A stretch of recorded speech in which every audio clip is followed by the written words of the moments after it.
रंगे ज्ञानदीप लावू जगे तू कीर्तनाचे रंगे ज्ञानदीप लावू जगे ज्ञानदीप लावू जगे नाचो कीर्तनाचे रंगे नाचो कीर्तनाचे रंगे नाचू कीर्तनाचे रंगे नाचू कीर्तनाचे रंगे कीर्तनाचे रंगे ज्ञानदीप लावू जगे तू कीर्तनाचे रंगे ज्ञानदीप लावू जगे ज्ञानदीप लावू जगे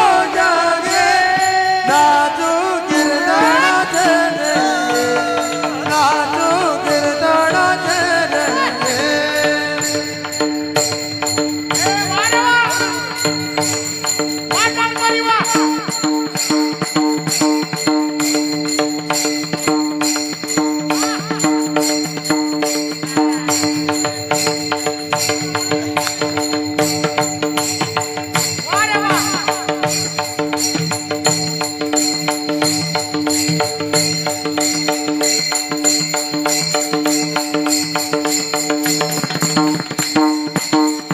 हरी बोल वाह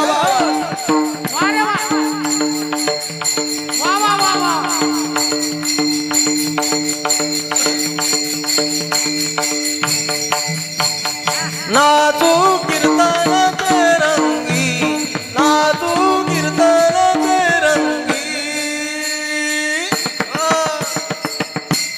नाचू कीर्तनाचे रंगी ज्ञान दीप लावू जगे कीर्तनात नाचला पाहिजे कुठं नाचला पाहिजे कीर्तनात नाचला पाहिजे पण लोक पोरग कीर्तनात नाचत नाही पण डीजेच्या पुढे नाचल्याशिवाय राहत नाही आमच्याकडे बाबा खोटं बोलत नाही आजचा तरुण हा भरकटलेला आहे त्याला कीर्तन आवडत नाही कोण आहे केले म्हणे ते कीर्तन म्हाताऱ्या लोकांचं हो बाबा आजचा तरुण भरकटलेला आहे 1.5 लाख रुपयाचा डीजे गावात आणतो किती 1.5 लाख रुपयाचा डीजे गावात आणतो आणि घरोघरी वर्गणी मागत फिरतोय पण ऐका डीजे पुढे नाचतोय तरुण पण त्याच्यात उद्धार नाही आज देवदेवतांना सुद्धा डीजेचे गाणे आवडत नाही पण जेवढं कीर्तन लावणी मृदंग श्रुती टाळ घोष शिव ब्रह्म रस आवडीने जगाचा मालक सुद्धा या नादाचा या छंदाचा भुकेला आहे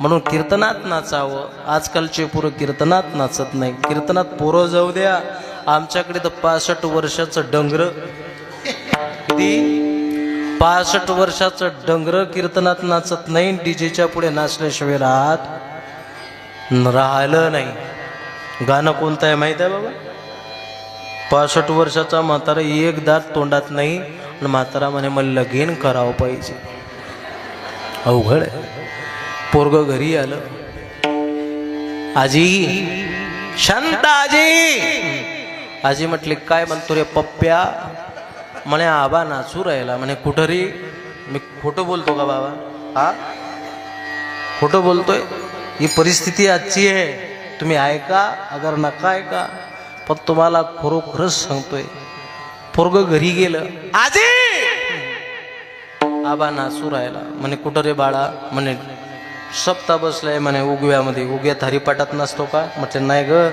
कीर्तनात पावली कीर्तनात नाही म्हटले डीजेच्या पुढे नाचतोय म्हातारा गाणं कोणतं आहे म्हणे आजी माहित आहे का तुला बाबा म्हणते मला लगीन करावं पाहिजे आजीचा पारा गरम झाला आजी म्हणे माय यानं जीवनात कधी शेगावले नेलं नाही व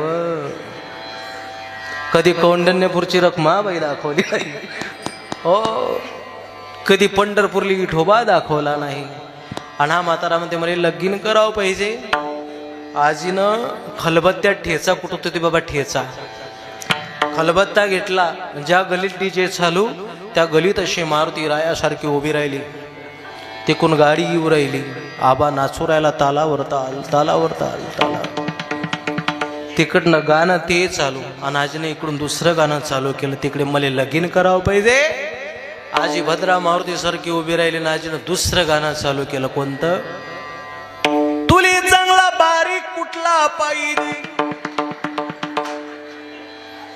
तुली चांगला बारीक कुठला पाहिजे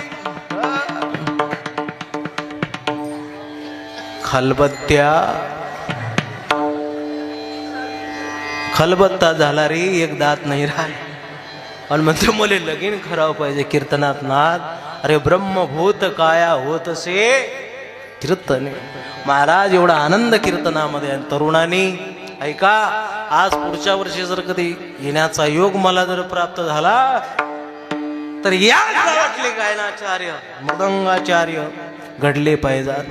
ऐका तरुणांनी सुद्धा गरजेचं आहे परमार्थ हा करणं गरजेचं आहे आणि परमार्थात राहणे गरजेचं आहे.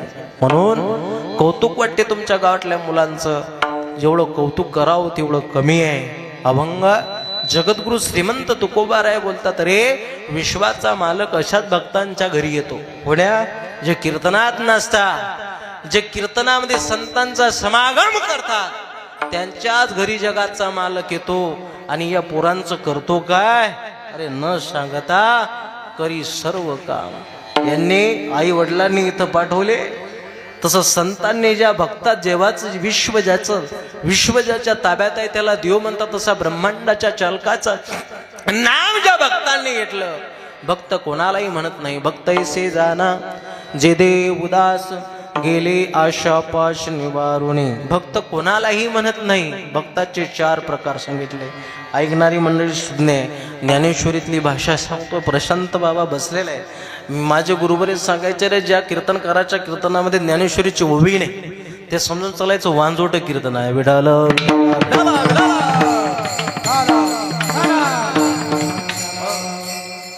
मी बोलतोय दादा मुद्दा धरून बोलतो. मी फालतू कधी बोलत नाही. गाल बोट लागेल परमार्थाला तसं कधी बोलत नाही. ऐका कडवड्याचं बोलणं आहे. संतांनी ज्ञानोबारायांनी ओवी बोलावी का अरे 4 प्रकारचे भक्त आहे. पहिला अर्थ म्हणजे दुसरा जिज्ञासू बोलीजी तिसरा अर्थार्थ जाणीजी चौथा ज्ञानी. या पहिला अर्थ भक्त आहे.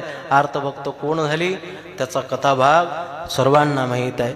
अरे कौरवी पंचाळी सभी माझी आणिले सभी माझी आणिले वस्त्रारण वस्त्रे वस्त्रारण वस्त्र कैसे झाली मामुली.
जगाच्या मालकाला जगाचा मालक का ज्या वेळेला दुर्योधनाने सांगितलं दुःशासन जी भैया जा द्रौपदी के बाल पकडकर द्रौपदी को इस भरेवी सभा में लेकर आओ. साऊंड सुंदर आहे अप्रतिम साऊंड आहे. दादाचं नाव सुटलं नाही का. महाराज ज्या वेळेला दुर्योधनाने सांगितलं दुःशासन जी भैया जा द्रौपदी के बाल पकडकर द्रौपदी को इस भरेवी सभा में लेकर आओ. दुःशासन गेला आणि द्रौपदीच्या महालात आला. द्रौपदीने विनंती केली अरे या आदर केला या दुःशासनजी या बसा. ज्या वेळेला दुःशासन आला बसला नाही पण द्रौपदीच्या केसाला हात लावला. बाबा काय द्रौपदीच्या केसाला हात लावला. द्रौपदी ओरडली आणि सांगायला लागली हे दुःशासना मी तुझी भाभी आहे. भाभी आहे माय समान आहे आई आहे. ज्या दिवशी आई मरण पावली समजून चला मोठ्या भावाची पत्नी ही आपली माय आहे. ऐका माय आहे. अरे तुझ्या आई समान असणारी माझ्या केसाला हात लावला. द्रौपदी तुझे पाचीचे पाची मालक आम्हाला हरले